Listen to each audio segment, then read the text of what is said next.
Ahora vamos a hablar un poco de las estructuras, de la arqueología, de lo que me da a mí, bueno, pues muchos días de trabajo, el legado de este señor, y de ahí es como, bueno, pues yo no admiro que haya sido un crápula y haya matado por ahí a la gente y no sé cuánto, pero en el nivel arquitectónico, gracias, querido Herodes.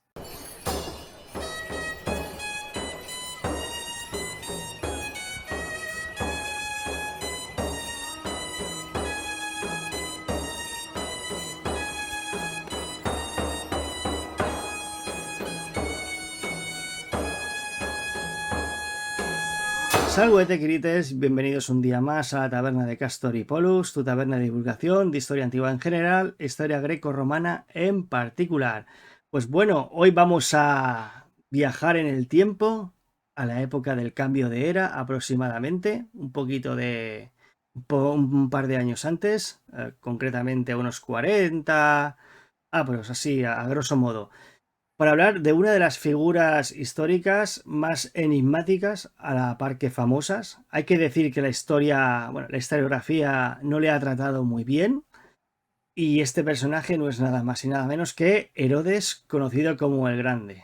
Grande, asesino de niños. No sé si YouTube me va a penalizar por decir esto, pero bueno, una figura muy enigmática a la par que interesante. Y para ello, pues bueno, ha venido mi querido amigo y compañero Aarón García, guía en Israel. ¿Qué tal, Aarón? Bienvenido otra vez, ¿cómo estás? Hola Adrián, un placer de estar aquí otra vez en la taberna de Castor y Pollux, hablando de uno de mis personajes favoritos de la historia. Entonces, bueno, pues agradecerte infinitamente poder abrir esta puerta y compartir con tus seguidores la historia de Herodes el Grande. Muchas gracias, Aarón, a ti por haber aceptado la invitación, porque nosotros tenemos ya entre manos varios proyectos. Hemos finalizado el de Jesús de Nazaret, una versión más histórica o, digamos, más abordada, ¿no? Desde lo que sería la fuente del porqué, ¿no? Digamos que hay mucha simbología en la Biblia y podemos ver pues, que hay muchos pasajes que precisamente es eso, teología pura y dura de la que hay que quitarle esa pátina, ¿no? Ese velo para intentar acercarnos un poquito al personaje, porque es muy difícil, ¿no? Realmente, eso, con las fuentes de las que disponemos, pues eso es prácticamente misión imposible. Y bueno, pues acercarnos un poquito a su figura y claro, pues no podía faltar, que ya lo dijimos en nuestra anterior colaboración, que ha llovido, por cierto, desde la última vez que nos vimos virtualmente, porque lo que la gente no sabe es que en persona también hemos tenido el gusto de poder conocernos y participar en eventos de recreación histórica. Aquí en la comunidad de Castor y Polus todos somos como una familia tabernera.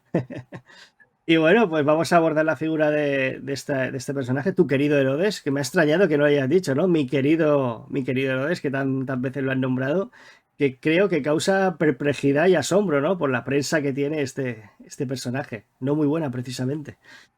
Sí, no, efectivamente. De hecho, como sabes, en mi canal, muchísimos de los sitios con los que visitamos con respecto a la arqueología bíblica son partes de son, bueno, pues edificios o ruinas que nos quedan como legado de Herodes el Grande. Entonces, para mí, como has dicho, o sea, es querido, no, queridísimo. Este tío me da muchísima mica para poder trabajar y explorar esta arqueología bíblica.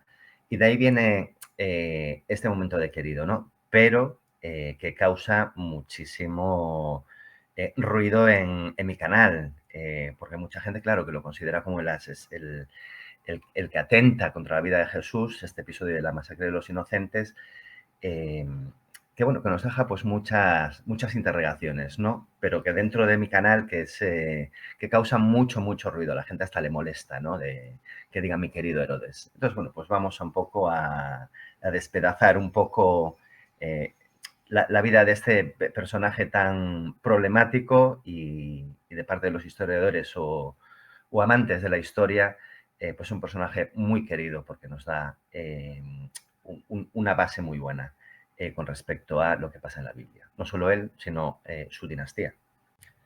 Para explicar la vida de Herodes el Grande nos tenemos que remontar un poco, igual a un siglo y medio antes o 100 años antes de que él nace, para entender el contexto político y social en el que él llega.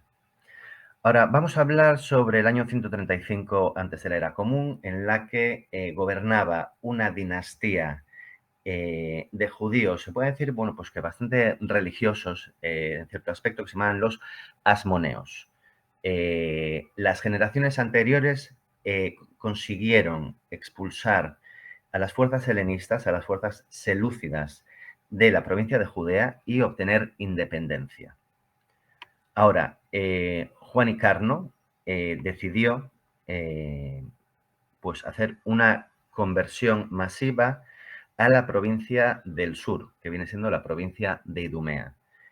¿Por qué esto es importante ahora? Porque Herodes va a nacer en esta provincia, de judíos conversos, pero bueno, unas generaciones más tarde.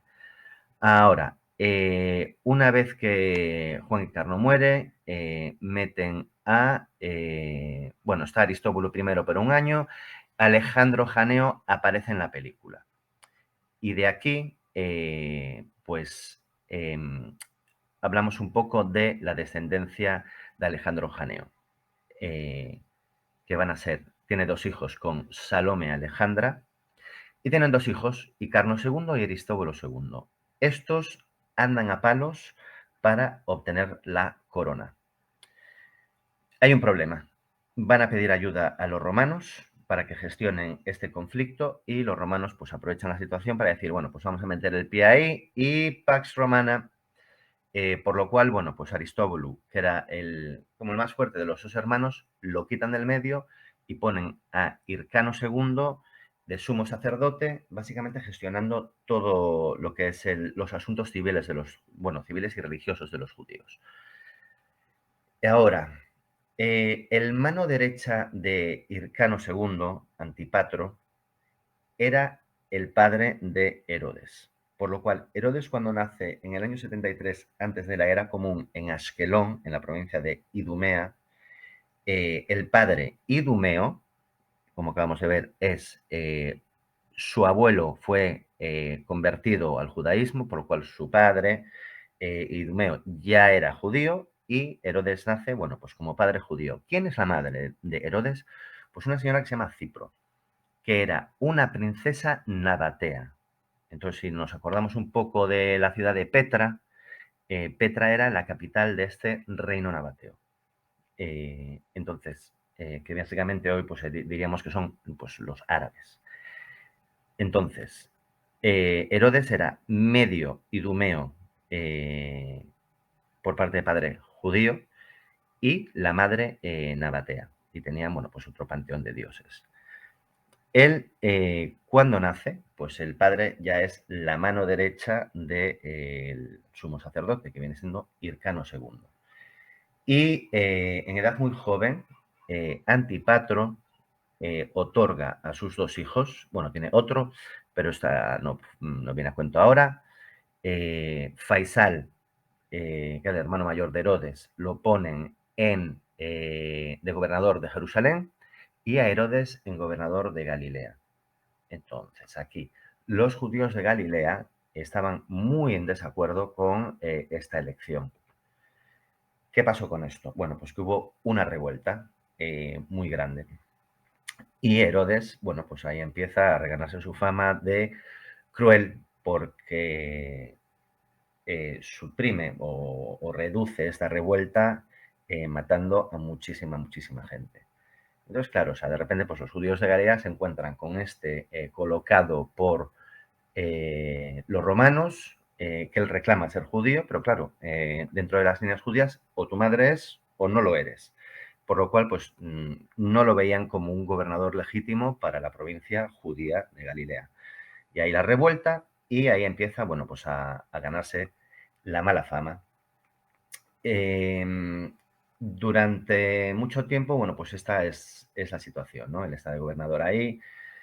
Luego empiezan las complicaciones, porque a Hircano II lo quitan del medio.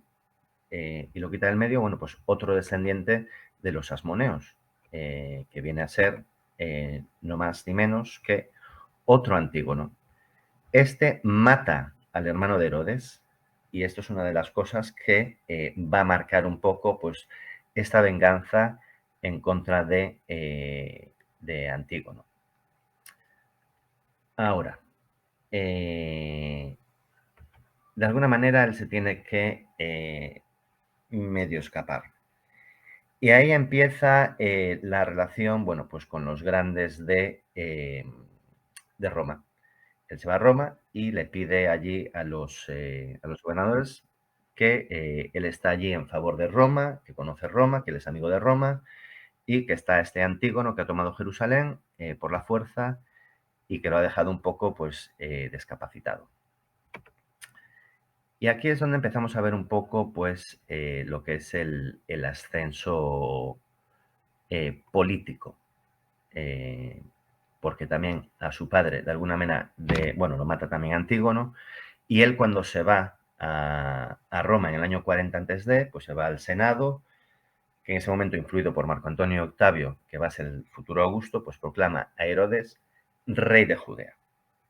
Entonces, él a los 3, bueno, pues vuelve a Judea, los 3 años de partidarios, de guerra entre, bueno, pues partidarios asmoneos y partidarios de la dinastía de Herodes. Bueno, pues hay una guerra ahí. De alguna manera llegan los partos, toman Jerusalén y ahí es cuando Herodes conquista la ciudad, con la ayuda obviamente de las tropas romanas. Y ahí es donde ejecuta pues Antígono II, que básicamente viene siendo el último rey asmoneo. Ahora, a nivel emocional, en este momento Herodes había tenido un matrimonio de compromiso con una tipa idumea que se llamaba Doris y tienen un hijo, Antipatro. Pero él se enamora de otra de las descendientes a la corona asmonea, que viene siendo Miriam. Y es de todos los matrimonios que tiene como 7, 8, si no más, y de todos los hijos y de todas las historias de amor que tiene, solo de ella está ciegamente enamorado. Y con esta señora tiene 2 hijos que, bueno, pues más tarde hablaremos, que vienen siendo iba a decir Alexandre y Aristóbulo. Que, bueno, vamos a ver cómo más adelante su crueldad hace que se quiten en medio a todos estos 3 porque tienen miedo que con la descendencia, a pesar de ser herodiana, también es asmonea, intentan arrebatarle el poder pues, a su marido y a su padre. O sea, para hacer un pequeño resumen, un breve resumen, vemos que Herodes al final es un advenedizo de una rama menor, ¿no? De un válido, por así decirlo, o ayudante de uno de los monarcas armoneos, que era Hircano II. Ujú. Y bueno, y al final, pues por conflictos internos, pues de alguna manera, pues llega a quedarse una posición de preeminencia. Estamos en este punto. Sí, él estaba, bueno, pues una vez que Antígono retoma Jerusalén, se quita el medio de su padre, del padre de Herodes y del hermano de Herodes, aquí es cuando Herodes pues se va a Roma a pedir ayuda. Ujú. Y en el Senado pues lo nombran como pues, rey de Judea. Se va de vuelta y bueno, pues con la ayuda de los romanos pues se meten en Jerusalén. Esto porque Antígono obviamente decide aliviarse con los partos. Los partos vienen, toman Jerusalén y ahí cuando Herodes dice tú no, esta es la mía. O sea, que esto sería un Y conflicto que se podría encuadrar dentro de las típicas escaramuzas y guerras que tenían los romanos en Oriente con el Imperio Parto. exactamente, una vez que los partos ahí aparecían en el juego es cuando los romanos dijeron no, no, no, no, hasta aquí. Y, y bueno, Herodes tuvo que esperar pues bastante tiempo. Que de hecho, ¿dónde esperaba con su familia? Pues esperaba en Masada, que es una de las fortalezas que, bueno, hablaremos después cuando hablemos de las estructuras. Vale. ¿Qué más podemos contar de él? Bueno, a partir de aquí, pues se convierte en un rey que viene siendo cliente de Roma, de alguna manera sometido al emperador Augusto y con una autonomía, con cierta autonomía, pues, interna, podemos decir. Más adelante, lo que pasa aquí con lo que decíamos, Miriam, eh, aquí hubo un episodio en el que era la guerra de Actum, me parece, si no me equivoco. La de Accio, sí, la batalla de Actum, la... vale. En la que Marco Antonio y Octavio pues, se enfrentan el uno al otro. Ahora, Marco Antonio, él, bueno, entre las guerras con los partos y su relación con Cleopatra, hacía que él fuese pues, el emperador del Este. Y básicamente pues era súper coleguita de Herodes, porque a Marco Antonio le reinteresaba tener a este señor allí colocado, bueno, pues por su amistad estrecha y por el nivel de confianza y saber que iba a mantener lo que iba siendo la Pax Romana, ¿no? Y bueno, y muchas veces, en muchas campañas militares de Marco Antonio, Herodes pues lo ha apoyado con finanzas y con soldados. Ahora, cuando se le llama a él a Roma para, bueno, no sé si lo llaman o se va él de manera voluntaria, no me acuerdo ahora el detalle, pero llega a Roma a hablar con Octavio, ahora Augusto, y hay esa frase súper famosa, ¿no? En el que Octavio, bueno, pues lo confronta a Herodes, dice, oye, me he ido a guerra y has estado del lado de mi enemigo. Y Herodes de alguna manera dice, a ver, Octavio, me conoces de sobra, sabes quién soy y lo que quiero decirte es que yo soy amigo de mis amigos, yo soy amigo de Roma. En este momento Octavio le dice, has hablado como un verdadero romano. Herodes le contesta y dice, déjame ser tu amigo como he sido amigo de Marco Antonio y tendremos una buena relación. Entonces ahí consolida de nuevo el poder y vuelve a Judea. Ahora, aquí es cuando su querida esposa, Miriam,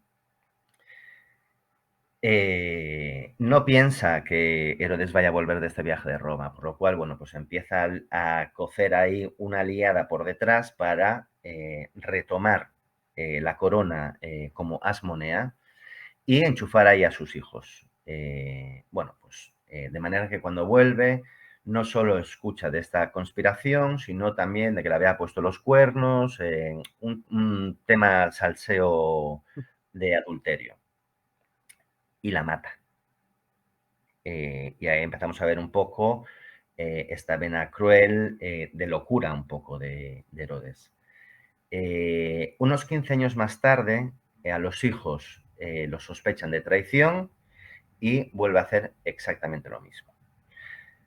Y bueno, aquí podemos incluso dejar este punto en el que, bueno, él se casa como 10 veces, buscando alianzas políticas, tienen muchísimos hijos, que una vez que se mueren, pues vemos el reparto que se hacen y de alguna manera podemos, quiero recalcar aquí, pues un par de cosas, ¿no? ¿De dónde sacamos toda esta información? Pues sobre todo de Flavio Josefo. Tenía un autor que se llama Nicolao, no me acuerdo ahora exactamente de la autobiografía, pero no queda ningún resto de esto. Lo que sí sabemos es que Flavio Josefo, en aquellos tiempos, lo del plagiarismo era la orden del día. Entonces no sabemos cuánto tomó de esta biografía que ya existía de Herodes y cuánto él añadió. Lo que sí sabemos es que lo pone con una luz bastante negativa, lo retrata como violento, como inseguro, como inestable, pero es la fuente principal que tenemos académica sobre Herodes. Y con esta un poco, pues me gustaría hablar de su muerte, pues un poco como último punto en el podcast, porque ahí, bueno, pues abrimos un poco su última construcción, la más espectacular de todas, y el significado que tiene, que bueno, viene siendo su sitio de entierro, que viene siendo Herodión. Perfecto. Pues vaya con Herodes. O sea, ríete tú de Juego de Tronos. Mira, de hecho, si me toca la lotería, Adrián, así rollo millones, montaría, María el productor, bueno, productor, o sea, el escritor intelectual de una serie como Juego de Tronos, pero basado en la dinastía de los Herodes. De hecho, hay muchísimas películas, porque son la mayoría súper horribles. Hay una serie en Netflix que es nueva sobre María, justo antes de ella dar a luz, y sale Anthony Hopkins haciendo de Herodes. O sea, es brutal, brutal, brutal. O sea, ahí me encantó. Pero bueno, ves algo moderno, ¿no? Pero ahí, o sea, lo que vimos ahora es un poco, y sin meternos tampoco muchísimo en el detalle, porque si no acabamos haciendo otra saga de Herodes, como acabamos haciendo con el Jesús histórico. A lo largo de todos estos movimientos y todos estos cambios, y a lo largo de la edad, este señor ha sido muy estratégico, o sea, se las ha sabido navegar con los judíos, con los romanos, también con el resto de la población pagana de Judea y Idumea, ¿no? Y Galilea, y que acabe de alguna manera siendo rey. Eh, Es que a mí Ahora me lo que sí parece que es un malabarista, ¿no? Como bien dices, es que al final tiene que guardar una precaria situación de equilibrio entre, como también bien has dicho, entre guardar los intereses de Roma en la región, una región muy importante por la situación geográfica, ¿no? Por la geopolítica que había en la política contra el Imperio Parto, tener contentos a sus súbditos judíos que lo veían como un advenedizo, porque es que encima no era ni de la dinastía, entre comillas, legítima. Y Ujú. después también la cantidad de paganos y gentiles que habitaban la región, ¿no? Como griegos, siriacos, algún egipcio también habría por ahí. Claro, el tío tenía que hacer malabares con lo que había. Y si encima a esa coctelera le añades que sufrió intentonas y golpes de estado para quitarlo de en medio, bueno, día de hecho su ascenso al poder fue a costa de que su rival, que creo que me has dicho que era Antípatro Contigo. II, Antígono II, perdón, o sea, fue a raíz de que se quitó de en medio a su padre y a su hermano. O sea, claro, o sea, yo creo que eso al final tiene que marcar un poco el carácter y eso explicaría por qué esa Mm. personalidad tan paranoica, ¿no? Al más estilo Domiciano casi 200 años después, ¿no? Claro, cuando sufres un par de atentados contra tu vida, pues Mm. ves conspiraciones por todas partes. O sea, y eso estamos contando a nivel político, pero a nivel personal, en las cortes, allí en Jerusalén, bueno, pues el palacio que construyó, o sea, un salseo tenía, bueno, de hecho, antes de que fuese rey, estaba en Masada, que caía dentro de la zona de Idumea, y allí tenía a la primera esposa, a Doris, con el hijo, y después tenía a Miriam, a la princesa Asmonea, con la madre Alejandra. O sea, y tenían, tuve que construir, de hecho, cuando vamos a visitar, hay el Palacio del Norte y el Palacio del Este. Pues hubo que construir el Palacio del Este, que bueno, a nivel histórico decimos que es el edificio administrativo, pero era para tener a separada a estas dos tipas, ¿sabes? Es como, porque era como yo soy la primera esposa, yo soy la segunda, como es la primera, mi hijo va a ser el rey, la otra, bueno, yo soy la segunda, pero es a mí a quien me quiere. O sea, imagínate, aquella casa era tela marinera. Y después a Doris la manda al exilio y se queda solo con Miriam, que es a la que se lleva a Jerusalén. Y allí la madre hace todo lo posible para que los hijos que son medio herodianos, medio asmoneos, que asciendan al poder. Entonces, la abuela, bueno, la abuela, la madre de Miriam, se hace coleguita de Cleopatra y entre ellas dos también se la cuecen ahí lo posible para sacarse a Herodes del medio. Y aquí, historia paralela, que sé que hablabas de las mujeres romanas del siglo I. Aquí Cleopatra, ella aspiraba a tener el imperio Ptolomeo, eh, que correspondía, bueno, que incluía también Canaán. Entonces intentaba influenciar muchísimo a Marco Aurelio para que quitase a Herodes del medio y se lo diese a ella. Y, o sea, te aseguro, o sea, que ha hecho todo lo posible para que esto tomase lugar. Y de hecho, en una de estas, eh, Marco Aurelio le cede a Cleopatra Jericó, que después Herodes le tiene que pagar una renta súper cara. No sé cuándo. Bueno, a nivel personal también, o sea, imagínate, 10 esposas y tropecientos hijos, que después cuando él se muere, vete a repartir aquello. Que bueno, esto es otro episodio. ¿qué podemos hacer? Sí, hay una cosa que me has comentado antes fuera de cámara, que me has dicho que Marco Antonio había tenido, bueno, en esta reunión que estaba liado con Cleopatra, en ese Mm. momento, pues Cleopatra también estaba flirteando con Herodes de forma paralela. Sí, hubo este momento en el que Antígono eh, hubo una incursión y básicamente Herodes se tuvo que pirar por patas y se fue a Egipto sabiendo que, bueno, pues allí estaría sano y salvo. Se quedó de alguna manera a solas con Cleopatra y, bueno, esto no sé cuántos chismes y tal, pero lo he leído en varios sitios, ¿no? Entonces, según la tradición, vamos a decir así para librarnos de culpa, Cleopatra le tiró los trastos a Herodes y Herodes se negó. Y de ahí Cleopatra, bueno, pues se pilló otro rebote.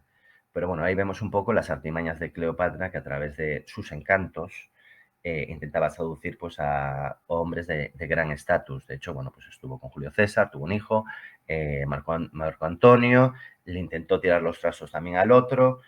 Pero bueno, básicamente esto era más para poder quitárselo del medio después. Con que le digas a Marco Aurelio, este me atacó y lo vio toda mi corte, ahí, bueno, Herodes fue un poco listo y pensó más con la cabeza y no con las Otra patas. cosa. No, además que también tenían conflictos territoriales, teniendo en cuenta que, como también bien has dicho, que estaba en lo que sería el patio trasero de Egipto, ¿no? La zona esta de Canaán. Mm, Ah, claro, eso formaba parte en origen del imperio antiguo, del imperio ptolomaico en sus inicios. mm. Creo que en un punto fue perdido por Ptolomeo, no sé si fue Ptolomeo IV, que lo perdió a favor de los Seleucidas, ¿no? Los Claro, griegos no, de es que Siria. entre los Ptolomeos y los nombres de los Educias, Epifanio, que hay 18 de cada lado, es Epifanio, y como Cleopatra, había 24 o algo así, ¿sabes? Es como, hablamos de Ptolomeo, de Cleopatra Sí, o es tan concreto. Epifano como si fuese uno nada más. Y ha habido, bueno, yo con esto de los números, como por ejemplo Antígono, que te decía, no, es Antígono segundo. Es como, bueno, yo ya los primeros, yo ya sé cuál es, ¿sabes? Entonces los tuteo de primera. Lo damos por perdida esa batalla ya. No, además que estamos Sí, hablando no, de. no, paso, o sea, no, es de locos. Total, no, ahora estamos hablando de Cleopatra y Cleopatra es Cleopatra séptima. O sea que hubo seis reinas anterior con ese nombre. Aparte de decir Pues, Cleopatra en los dos primeros siglos antes de Cristo, es como decir María, ¿no? Era un nombre súper común en el Oriente griego, que Cleopatra es un nombre griego. ujú. Bueno, pues ahí, reiterando el punto. Ahora vamos a hablar un poco de las estructuras, de la arqueología, de lo que me da a mí, bueno, pues muchos días de trabajo, el legado de este señor, y de ahí es como, bueno, pues yo no admiro que haya sido un crápula y haya matado por ahí a la gente y no sé cuánto, pero en el nivel arquitectónico, gracias, querido Herodes, porque nos ha dejado un legado bestial. De hecho, puedes pasar una semana o incluso más días solamente visitando los sitios de Herodes. Y muchos de ellos son los testimonios del Nuevo Testamento. Ahora, eh, vamos a hablar de dos estructuras principales. Hablaremos también de otras, pero la primera, él reconstruye el segundo templo para los judíos. Tengo una imagen por aquí, la voy a poner en grande. Sí, hace una extensión. Y de hecho, el que venga hoy a ver el Muro de los Lamentos o a subir a la explanada de las mezquitas, esto es Herodes. Este señor construyó esto que 2000 años más tarde todavía venimos a visitar. Y para los creyentes cristianos, Jesús con máxima certeza ha estado en ese sitio como parte de la tradición del judaísmo del siglo I. Sí, el episodio este de cuando tumba las mesas de los cambistas posiblemente Es fuera ahí, ahí. ¿no? Es ahí. Sí. Y por ejemplo, esto lo hablamos seguramente en nuestro podcast. Todos los niños judíos a los 40 días, en tiempos del templo, tenían ese sacramento que se llamaba el Pideonaben, que era como la madre tenía que llevar el niño a Jerusalén y ofrecer dos palomas, en este caso, para redimirlo del servicio en el templo, que era correspondiente de los Kohanim, de los sacerdotes. Entonces, él a los 40 días estuvo ahí. Tenemos otro episodio, que es cuando se le pierde un poco la vista, a los 12 años, que de alguna manera están en Jerusalén por parte de los tres peregrinajes que se hacen al año en Jerusalén, en uno de ellos estaban allí,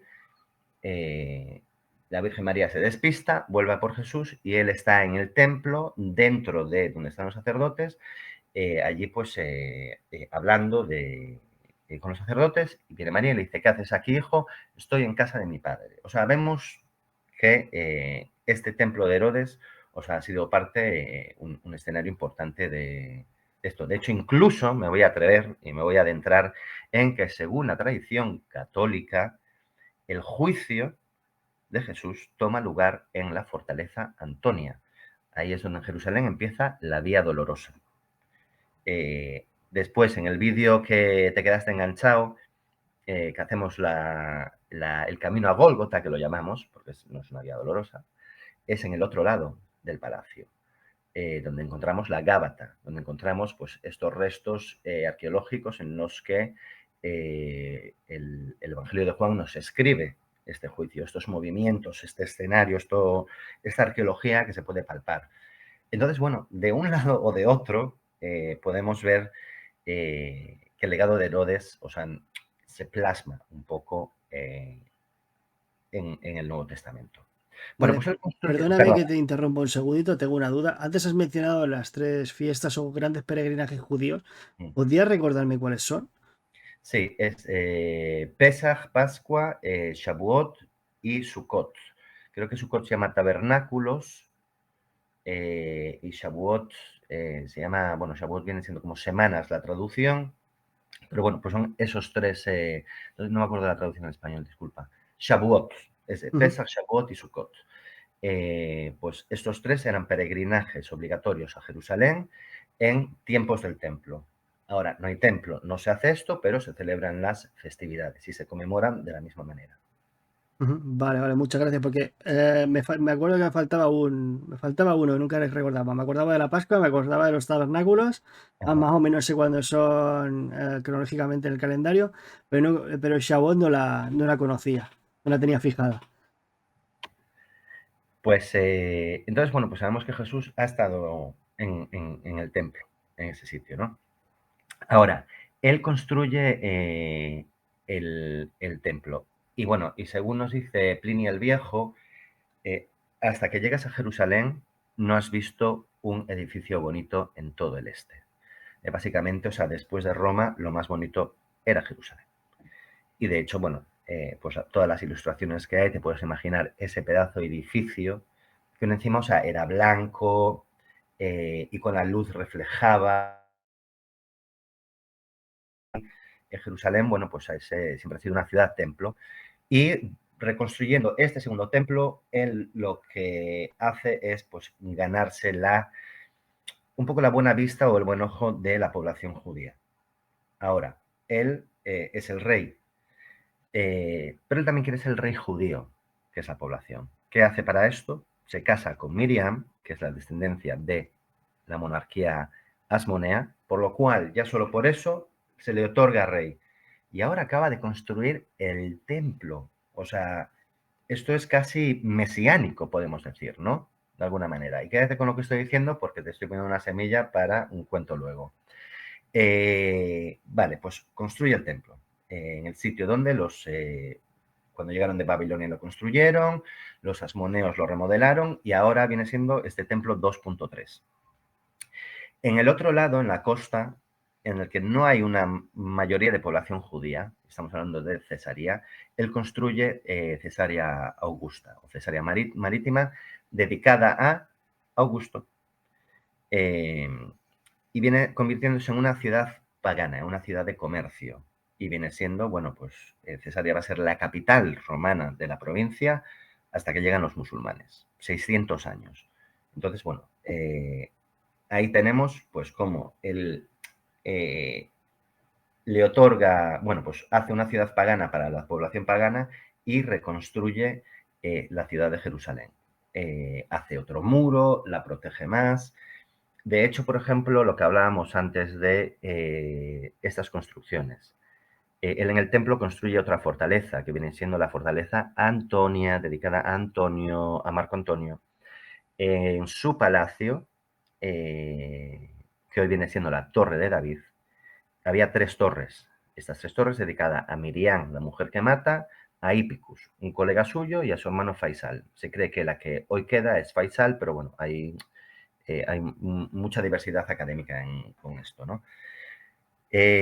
Cesárea Augusta. Después construye también a lo largo de todo lo que es la costa del Mar Muerto o la zona del Valle de Jordán con el Mar Muerto, esta zona de la frontera con el desierto, construye varias fortalezas. Masada la remodela de lo que había de los asmoneos, de la fortaleza asmonea. Después hay otra que se llama Alexandrium, me parece, no estoy seguro, que es donde entierra a sus 2 hijos, que como habíamos dicho, se habían rebelado, querían quitarse a su padre del medio y se los quita del medio también. ¿Qué más construye? Bueno, se construyen muchísimas cosas. Me habías comentado lo del Herodión. Herodión, sí. Pues mira, con lo de Herodión un poco podemos empezar a comentar que es la única construcción que es nueva. Allí no había nada. Y si has visto la construcción, es como una montaña. O sea, lo que hizo es construyó el castillo, el mausoleo, y lo tapó con tierra, de manera que parece una montaña. Ahora, esto no es muy judío per se. Él tuvo inspiración de varias cosas con esto. Bueno, mausoleo viene de este señor que lo construyeron de esta manera, le hicieron un sitio Sí, súper grande Mausoleo y de de ahí viene, Halicarnaso, sí. ahí está, y de ahí viene la palabra mausoleo. Ahora, el mausoleo del padre de Alejandro Magno, Filipo Felipe II, II. él también tiene un mausoleo que es tochísimo y se creía que era una de las maravillas del mundo en tiempos antiguos. Se dice que sí, que no, que Herodes igual estuvo con Augusto allí, que bueno, inspiración de este sitio. Y de hecho este sitio tenía 18 columnas iónicas que también se encontraron en Herodión. Ahora, lo que quería hacer era pues un sitio en el que se recordase, y este sitio lo llamó sobre él, no como muchos otros emperadores que nombran Alejandro, Alexandría de no sé cuánto, ¿sabes? Herodes solo a ese sitio lo nombra con su nombre, Herodión. Quiere realmente, o sea, que poco existía. De hecho, en Judea, pues esto no existía absolutamente. De hecho, vemos a partir de este punto como otras familias judías pues intentan hacer algo parecido, pero nunca en estas dimensiones. Entonces construye el castillo, unos jardines, unos patios, el agua llega hasta allí con unos acueductos, por lo cual, bueno, o sea, y eso está, bueno, se sienta todavía en Idumea, pero está justo en la frontera con Judea, por lo cual le lleva un poco a sus raíces maternas, pero también, o sea, lo conecta con el judaísmo. ¿Por qué allí? ¿Por qué no lo hizo en Jerusalén? Bueno, igual no lo dejaban en Jerusalén, pero el sitio era muy estratégico. Esto ha estado al lado de Belén. Sabemos que a lo largo de su vida ha tenido esta batalla de, no de identidad, pero confrontar su identidad con el pueblo, que no lo veían como judío. Que tuvo que casarse con Miriam, reconstruir el templo, él pues si cambias la frase, era más católico que el Papa, pues más judío que El sumo que el sacerdote, sacerdote venga. supremo. Vale, pues eso no existe en el judaísmo, pero nos lo acabamos de inventar. Y él practicaba el judaísmo a rajatabla, o sea, en todos los sitios donde él estaba había un mikve, había sitios de oración, no sé cuánto, o sea, se tomaba la religión muy, muy en serio, no era algo que formaba parte de identidad, formaba parte de él, pero él quería, o sea, que se le recordase como el más grande.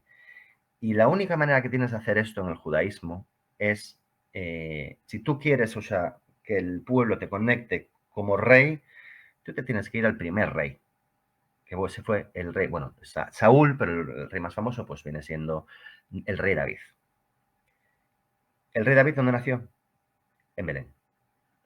De manera que él se conectó de esta manera con la línea davínica. Ni viene de la línea davínica y según la ley ortodoxa judía, él tampoco era judío, porque era su padre, que era converso, todo bien por ahí, medio te vamos a decir, pero si tu madre no lo es, no lo es. Y no venía él tampoco ni de la dinastía Asmonea ni la dinastía davínica, por lo cual enterrarse en ese lugar es conectar Belén con este sitio que lo ves desde cualquier sitio, desde Jerusalén se ve Herodión.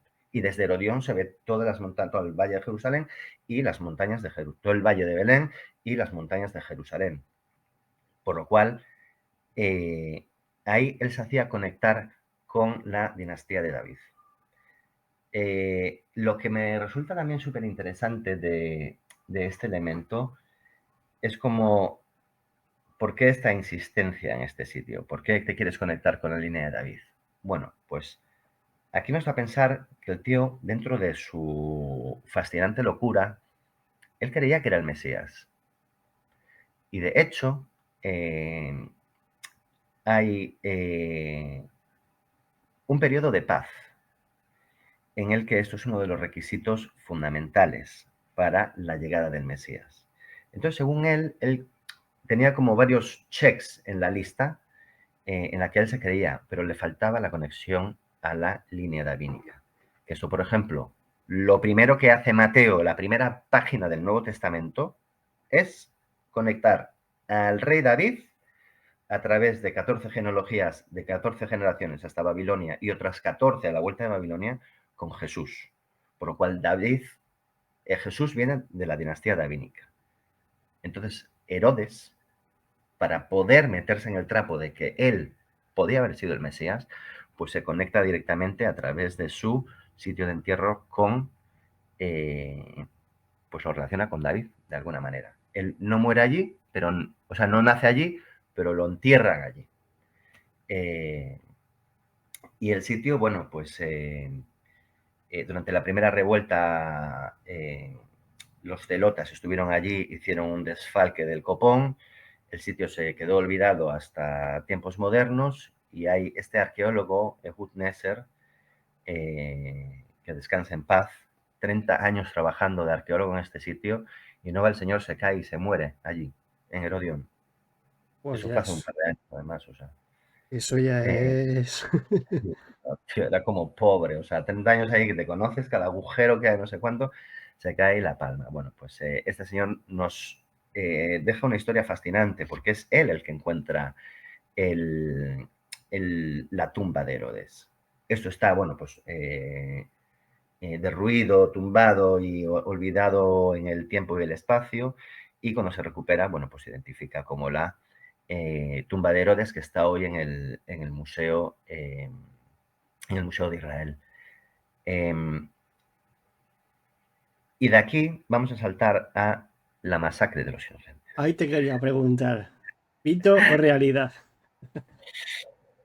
Bueno, sabemos que Josefio Fablo no nos lo pinta con una cara bonita, ¿no? Yo tengo esta adoración por mi fascinación en la arqueología bíblica, pero bueno, tenemos varias preguntas aquí, ¿no? Él, al considerarse el Mesías y tener esta flipada, que me imagino que en sus tiempos, de hecho tenemos otro punto corroborando esto, porque cómo es que dentro del Nuevo Testamento como que decide dentro del Evangelio de Mateo era. Mateo es, sí, pensaba que iba a decir Marcos, dentro del Evangelio de Mateo, eh, que nos cuenta esto, que aparecen los Reyes Magos, y yo aquí entre paréntesis, poniendo el contexto político-social, vienen unos Reyes de Oriente, tienen que conocer una situación diplomática en la que van a saludar al rey por donde están pasando, o bueno, pues que los hospeden, que no atraviesas Judea en una noche. Y bueno, pues hay este encuentro en la que pues Herodes dice, a ver, yo no os he invitado, ¿qué pintáis vosotros aquí? Y dicen, bueno, pues venimos a adorar al nuevo rey que ha nacido. Y claro, o sea, Herodes se queda flipadísimo. Ay, bueno, pues encantado, espero que hayáis disfrutado nuestros dátiles y nuestro vino y nuestro pan, lo que sea. Y así como saben la vuelta, dice, todos los infantes menores de 2 años, no sé si es la provincia de Judea o la ciudad de Belén, tienen que ser exterminados. Ahora, aquí nos lo pintan otra vez como el malo malísimo de la historia. Y de manera consecuente a toda su descendencia también, porque no se libra ni uno. Pero la duda realmente, o sea, nos queda. No, este momento de Herodes y esta inclusión histórica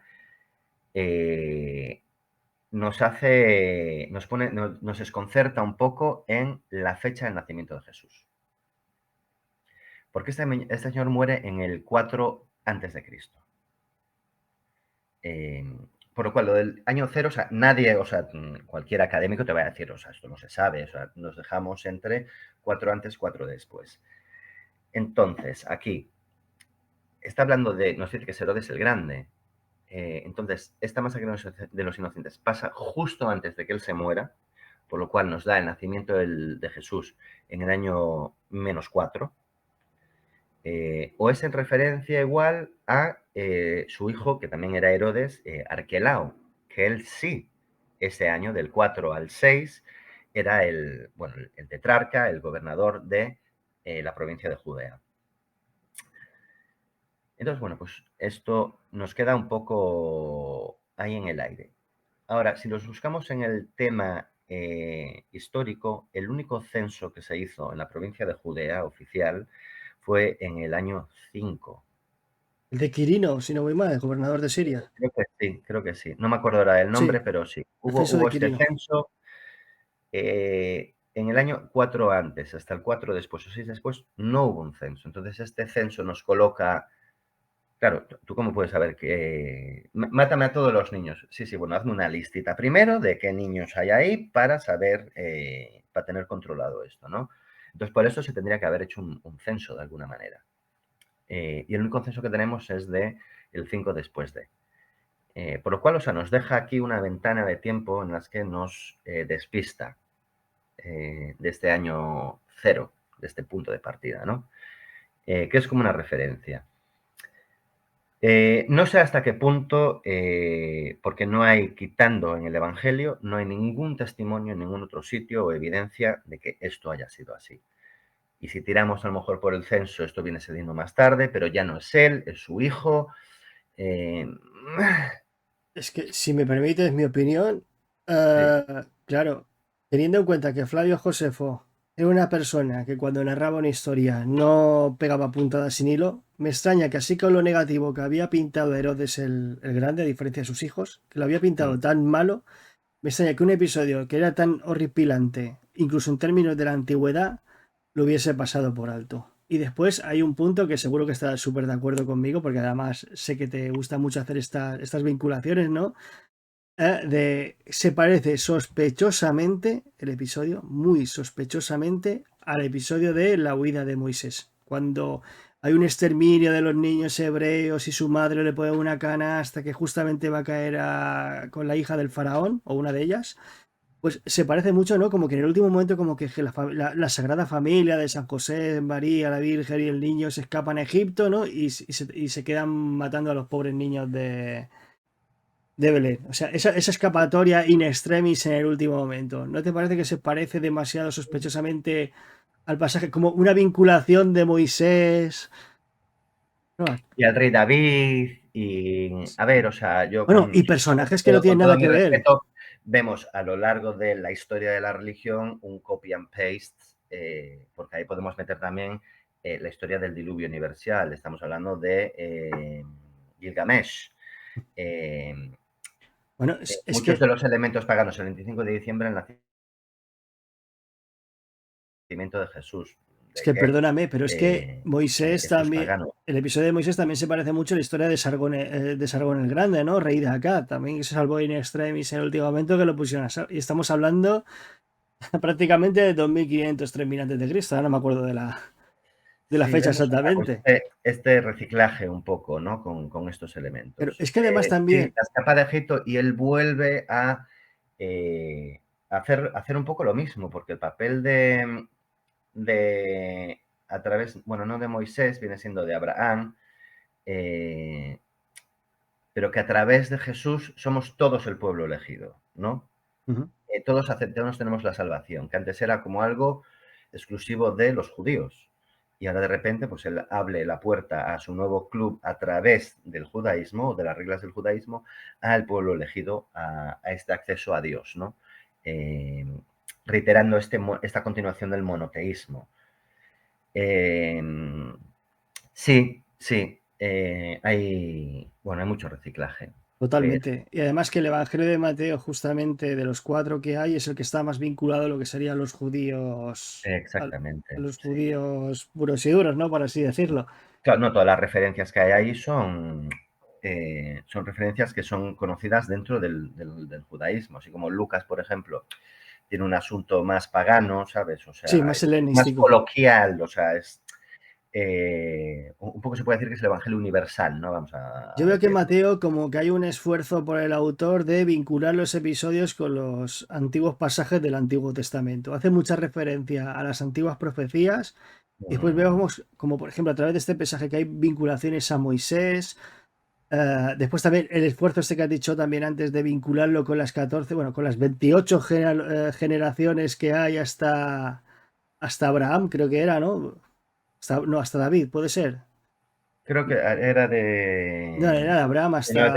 lo tengo aquí al Sí, lado, pero bueno, de creo que Abraham es hasta Jesucristo, ¿no? David a Babilonia y después. Pero bueno, sí, Abraham porque es el primero, el elegido, ¿no?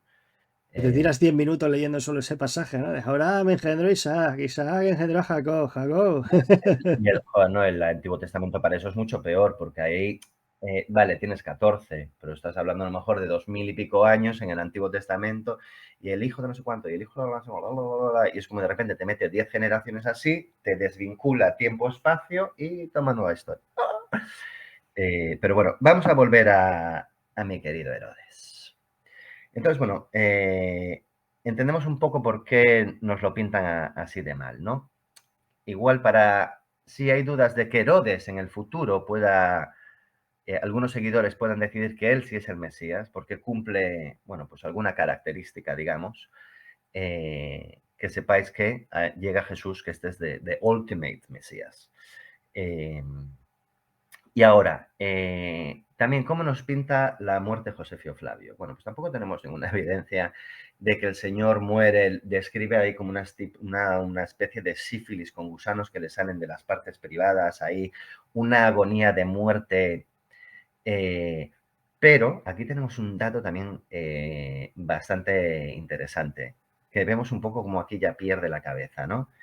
Eh, Él, antes de su muerte, decide o manda matar a todo el Sanedrín.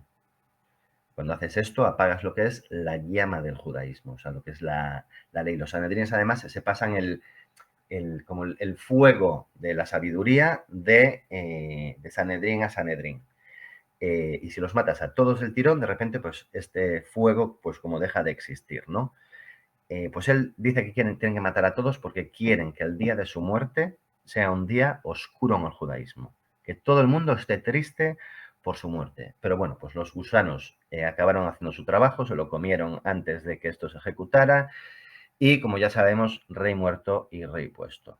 Y aquí es donde empezaría nuestro segundo episodio de Juego de Tronos, la dinastía herodiana.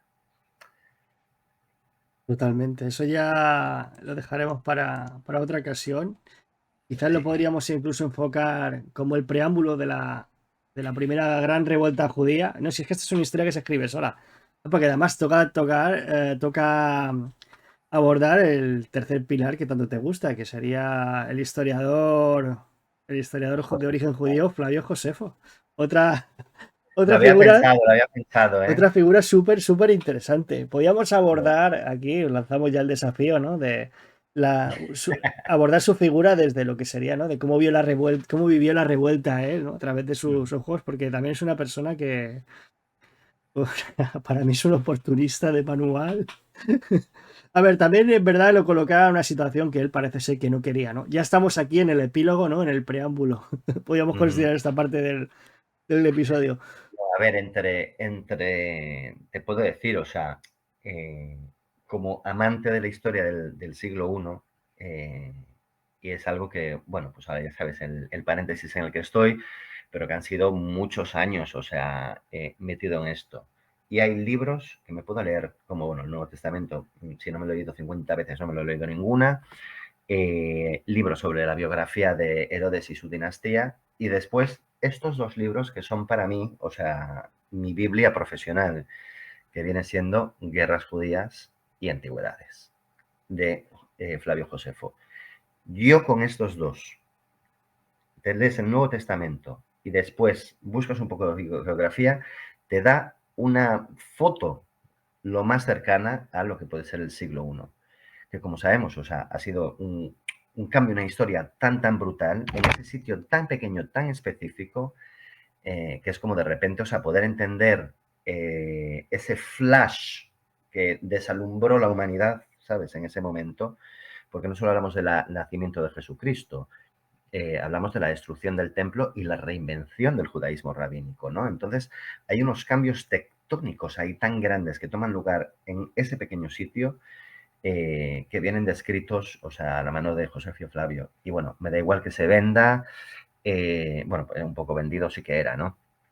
Y la perspectiva en la que cuenta las historias, pero realmente, aunque sea un poco lejano a la realidad, ¿sabes? Es como te da este contexto social histórico. Y bueno, es pues de los que más te habla de Herodes, o lo que más sé, o cualquier académico de Herodes sepa, va a venir a manos de Josefio Flavio, por lo cual, bueno, pues este señor también se merece su capitulito. Totalmente de acuerdo. Y además la primera gran revuelta judía, que fue uno de los episodios más, iba a decir una palabrota, ¿no? Jodidamente épicos de la historia de Roma. Bueno, para finalizar, como para mí la conclusión sobre Herodes el Grande, mi opinión personal, fue un malabarista que supo equilibrar de la mejor manera posible que pudo ese precario equilibrio de la región, porque siempre ha sido una zona muy volátil, incluso hasta nuestros días, desgraciadamente. Y cómo el hombre pudo jugar, pues, esos equilibrios de poderes que hemos mencionado antes, ¿no? Entre los romanos, sus súbditos, la población de la zona y los poderes extranjeros. Incluso, como también hemos visto sus escarceos con otros reyes vasallos de Roma en una confrontación frontal con los intereses como podía ser el de Cleopatra VII. Y pues ahí tenemos al hombre que seguramente ha entrado más en la historia, muy a nuestro pesar, más por el tema bíblico, pero que vemos que el tema histórico es superior, con creces, a lo que pueda narrar la Biblia, que como que también nos hemos encargado de poner en duda de que eso realmente fuese así, que seguramente pues esa sería algún añadido, ¿no? Del autor. Esto es su opinión, ¿no? Y todo es muy entrecomillado, cada uno lo puede interpretar como quiera. Y vemos pues que había ciertos intereses pues incluso en desprestigiarse su figura, que hizo cosas por ser desprestigiada, las cosas como son, pero que como todo en este mundo pues tiene sus luces y sus sombras, ¿no? Todo es relativo y no todo es negro y blanco, sino hay diferentes tonalidades. No sé si estás de acuerdo conmigo, si quieres añadir algo, Aarón.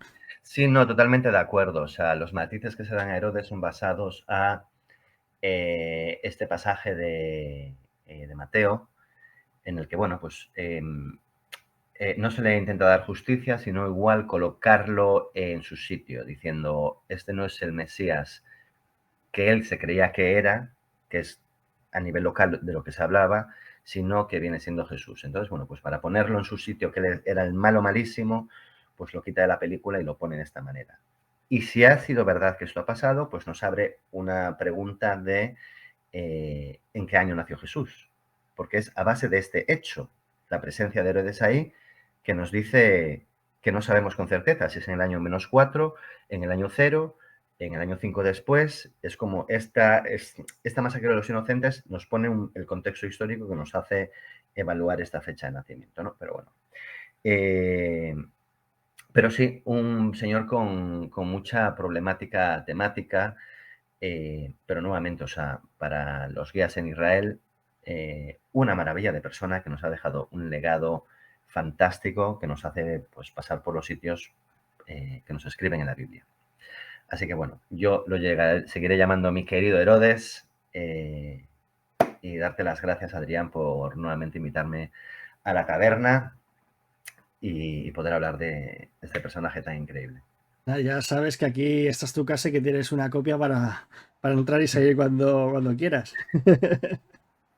Pues nada, Aaron García, nuestro emisario de asuntos del Próximo Oriente, ¿no? De la zona palestina. Ahora, bueno.